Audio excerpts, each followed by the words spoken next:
आज हम एक बहुत ही इंटरेस्टिंग कहानी और कुछ कह सकते हैं चौंकाने वाले आंकड़ों के जरिए ये समझने वाले हैं कि आज के दौर में पुरुष किन चुनौतियों का सामना कर रहे हैं। और हाँ, इसका समाधान क्या हो सकता है, इस पर भी बात करेंगे। तो चलिए एक सवाल से शुरू करते हैं जो अक्सर सुनने को मिलता है कि एक कामयाब अपने लक्ष्य पर फोकस करने वाला पुरुष आखिर महिलाओं पर ध्यान क्यों नहीं देता। आपको शायद हैरानी होगी, लेकिन इसका जवाब एक बहुत पुरानी कहानी में छुपा है जो आज के जमाने में और भी ज्यादा फिट बैठती है। तो कहानी शुरू होती है एक गांव से। एक समय की बात है, वहां एक बहुत ही एम्बिशियस और मेहनती नौजवान योद्धा रहता था।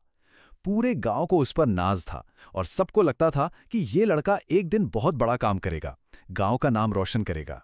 उसका कॉन्फिडेंस पता है कहां से आता था? उसकी कड़ी मेहनत से। वो दिन रात घंटों तक तलवारबाजी की प्रैक्टिस करता था। जब वो ट्रेनिंग के बाद घर लौटता था ना, तो गांव की लड़कियां उसे देखकर मुस्कुराती थीं और वो भी जवाब में हल्की सी मुस्कान दे देता था। लेकिन बस उतना ही, उसका पूरा का पूरा ध्यान अपने लक्ष्य पर था। फिर एक रात जब वो अपनी प्रैक्टिस कर रहा था, उसे एक अजीब सी रहस्यमयी आवाज सुनाई दी।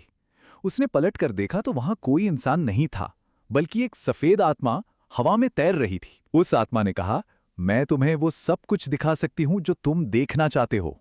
अब जाहिर सी बात है, योद्धा के मन में जिज्ञासा जागी।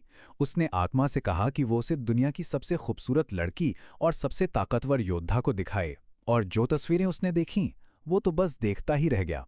उसे यकीन ही नहीं हुआ कि इतनी खूबसूरती और इतनी शक्ति भी दुनिया में मौजूद हो सकती है। और बस यहीं से उसके पतन की, उसके डाउनफॉल की शुरुआत हो गई।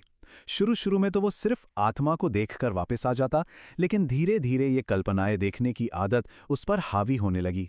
वो अपनी ट्रेनिंग से जल्दी घर आने लगा। धीरे धीरे उसका प्रैक्टिस का समय कम होता गया। अब उसे असल दुनिया की लड़कियां अच्छी नहीं लगती थीं, क्योंकि उसकी उम्मीदें बहुत ज्यादा बढ़ चुकी थीं, अब वास्तविक हो चुकी थीं। हालत यह हो गई कि 5 साल में उसकी तलवार पे जंग लग गई और 10 साल बाद वो अपने सारे सपनों को भूल चुका था और बस दूसरे कामयाब योद्धाओं से जलता रहता था। और फिर ठीक 10 साल बाद उस आत्मा ने अपना असली चेहरा दिखाया। उसने हंसते हुए कहा, मैं कोई आत्मा नहीं, मैं एक शैतान हूं। भविष्यवाणी थी कि तुम इस दुनिया के सबसे महान योद्धा बनोगे और अंधेरे को खत्म करोगे। तुम्हें कोई और नहीं हरा सकता था, सिवाय तुम्हारे खुद के। इसलिए मैंने तुमसे लड़ने के बजाय तुम्हें इन कल्पनाओं का जहर दिया और धीरे धीरे तुम्हें अंदर से खोखला कर दिया। अब देखिए, ये सिर्फ एक पुरानी कहानी नहीं है, ये आज की दुनिया के लिए एक बहुत ही पावरफुल मेटाफर है, एक रूपक है। वो योद्धा हम में से कई लोग हैं, और वो शैतान, वो आज भी हमारे आसपास ही है। बस उसका रूप, उसका तरीका बदल गया है। तो सवाल ये है कि आज का वो शैतान कौन है? वो शैतान आज के हमारे डिजिटल डिस्ट्रैक्शंस हैं। खूबसूरत लड़कियों की छवियां आज पोर्न और सोशल मीडिया पर हैं। ताकतवर योद्धाओं के दर्शन आज वीडियो गेम्स और दूसरों के ऑनलाइन सक्सेस स्टोरीज में हैं। ये सब हमें एक पल की खुशी, एक इंस्टेंट ग्रेटिफिकेशन तो देते हैं, लेकिन धीरे धीरे, बिल्कुल उस योद्धा की तरह, हमारे असली लक्ष्यों और हमारी असली क्षमता से हमें बहुत दूर ले जाते हैं। और ये सिर्फ कोई फिलोसॉफिकल बात नहीं है। ऐसा नहीं है कि हम हवा में बातें कर रहे हैं।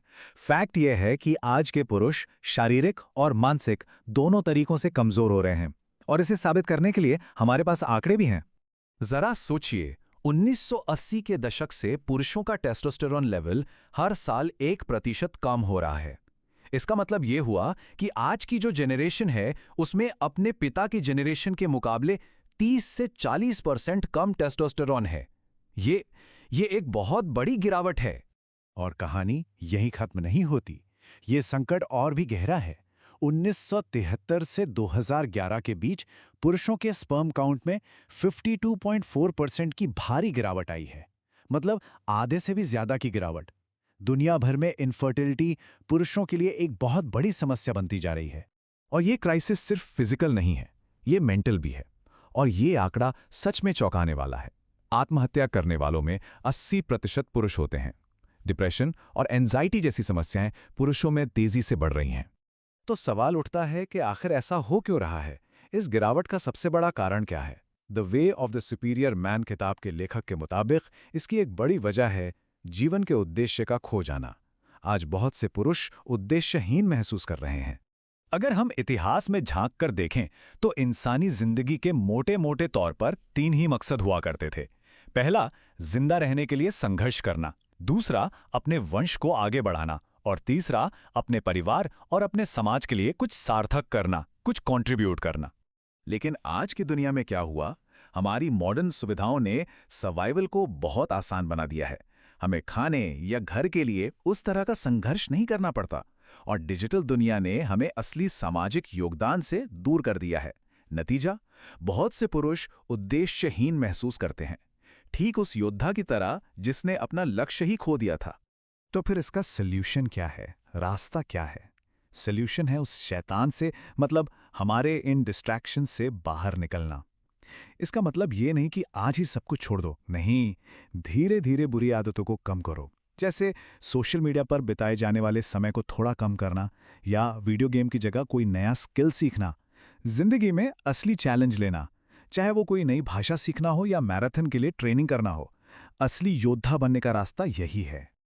और आखिर में एक सवाल जो हम सबको खुद से पूछना चाहिए, क्या हमारी जिंदगी में भी कोई ऐसा शैतान है, कोई आदत, कोई डिजिटल भटकाव जो हमें हमारा सबसे बेस्ट वर्जन बनने से रोक रहा है? इस सवाल का जवाब ही शायद हमारी असली क्षमता को अनलॉक करने की चाबी हो सकता है।